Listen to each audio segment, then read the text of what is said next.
Well لکل ہمزہ، بربادی ہے ہر اس شخص کے لیے جو تانے والی زندگی گزار رہا ہے، تانے دیتا ہے لوگوں کو پیٹ پیچھے.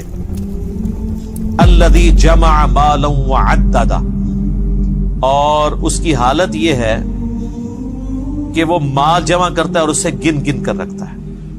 اپنی حالت اس کی یہ ہے کہ پیٹ کے پیچھے لوگوں کے عیب تلاش کرتا ہے، لوگوں کو تانے دیتا ہے، برائیاں بیان کرتا ہے، اور اپنی حالت یہ ہے کہ اس نے مال جوڑ رکھا ہے اور اسے گنتا رہتا ہے. یعنی مال کی محبت کے ساتھ یہ چیزیں امپلائڈ ہیں کہ آپ کو مال کی محبت اس لیول تک لے جائے گی کہ آپ لوگوں میں عیب تلاش کرنا شروع کر دیں گے، لوگوں کی برائیاں نکالنا شروع کر دیں گے.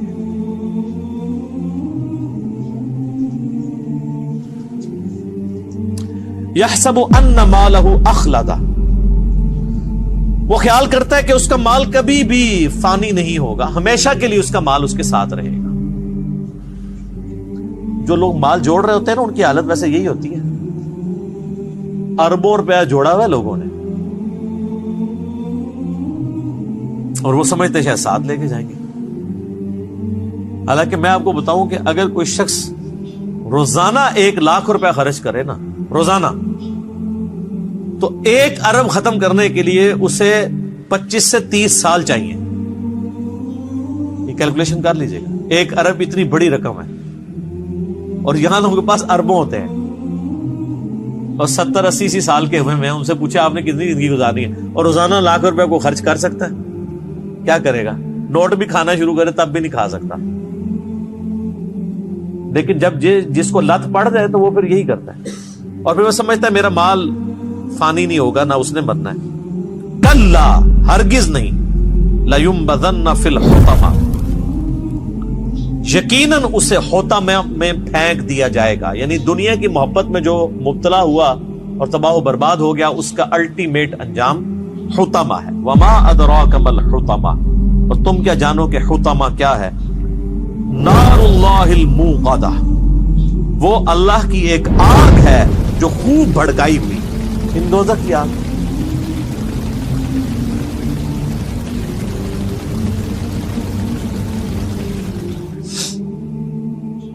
التی تطلع علی الافئدہ، جو دلوں تک پہنچ جائے گی. ویسے تو آگ جلا کے راکھ کر دیتی، کھالیں جلیں گی، جسم فنا نہیں ہوگا، تاکہ جسم کو تکلیف ہوتی رہے. بولے اعوذ باللہ. اندر تک آگ گھس جائے گی.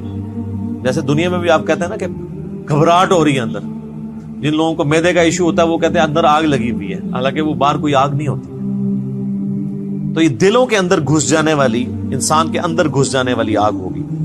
انہا علیہم مؤصدہ، اور وہ آگ ان پر بند کر دی جائے گی. فی عمد ممددہ، لمبے لمبے ستونوں میں. کوئی اللہ تعالیٰ نے کو بڑے کیپسولز ایسے بنا کے رکھے ہوئے ہیں، ایسی بھٹیاں بنا کے رکھی ہیں کہ اس کے اندر بندوں کو پھینک دیا جائے گا اور اس کے بعد لاک لگا دیا جائے گا. وہ اسی بھٹی کے اندر رہیں گے، لمبے لمبے ستونوں کی فارم. یہاں پہ بھی آپ دیکھیں نا، جو بڑی جیلیں ہوتی ہیں نا، وہ کہتے ہیں جی وہ جیلیں ایسی ہیں جی جس میں آپ لیٹ بھی نہیں سکتے. 4 فٹ بائی 4 فٹ کی جیل، اور آپ اسی کو ذرا کم کریں، اگر آپ 1.5 فٹ بائی 1.5 فٹ یا 2 فٹ بائی 2 فٹ کی جیل ہو جس میں آپ لیٹ بھی نہ سکیں اور کھڑی ہوئی حالت میں، اور اس میں انسان کو باہر سے آگ چھوڑ دی جائے، اندر آگ نہ جلائی جائے، تو کیا انسان کی حالت ہو. رومن امپائر کی اگر آپ سزائیں دیکھیں نا یوٹیوب پہ، اگلے زمانوں میں وہ اپنے دشمنوں کو کیسے سزائیں دیتے تھے، تو انسان کے رونگٹے کھڑے ہو جاتے ہیں. بڑے بڑے انہوں نے بیل بنائے ہوئے تھے لوہے کے، لوہے کی چادروں سے بیل نما، یعنی انہوں نے مجسمے کھڑے کیے ہوئے تھے، اور اس کے اندر باقاعدہ بندے کو وہ ڈالتے تھے، اور پھر وہ اس کو بند کر دیتے تھے، اور نیچے آگ روشن کر دیتے تھے. تو اس بندے کی جب چیخیں نکلتی تھی، وہ جیسے کہ وہ ایک گائے کی چیخ نکلتی ہے نا تکلیف کے وقت، تو ویسی وہ گائے کے منہ سے چیخیں نکلتی تھی، اور اس کو وہ انجوائے کرتے تھے. یہ تکلیف دی جاتی تھی. تو یہی اسی قسم کی تکلیف ہے جو اللہ تعالیٰ ہمارا ہے کہ ہم انہیں آگ پہ بڑے بڑے ستونوں میں بند کر دیں گے آگ کے اندر، اور ان کے اوپر آگ چھوڑ دیں گے، اور آگ ایسی ہوگی جو ان کو جلا نہیں رہی ہوگی، اندر گھس رہی ہوگی.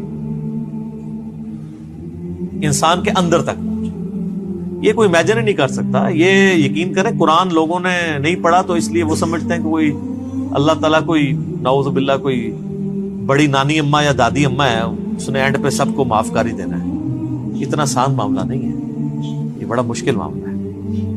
اور آپ یہ دیکھیں کہ جب یہ آیات نازل ہو رہی ہیں عربیوں کی زبان میں تو ان کی کایا قلب تو پھر ہوتی تھی نا. ہم تو صرف ترجمہ سن کے تو ہماری حالت بدل جاتی ہے, تو جن کی اپنی زبان میں یہ چیزیں نازل ہو رہی تھی ان پہ کیا کیفیت گزرتی ہوگی.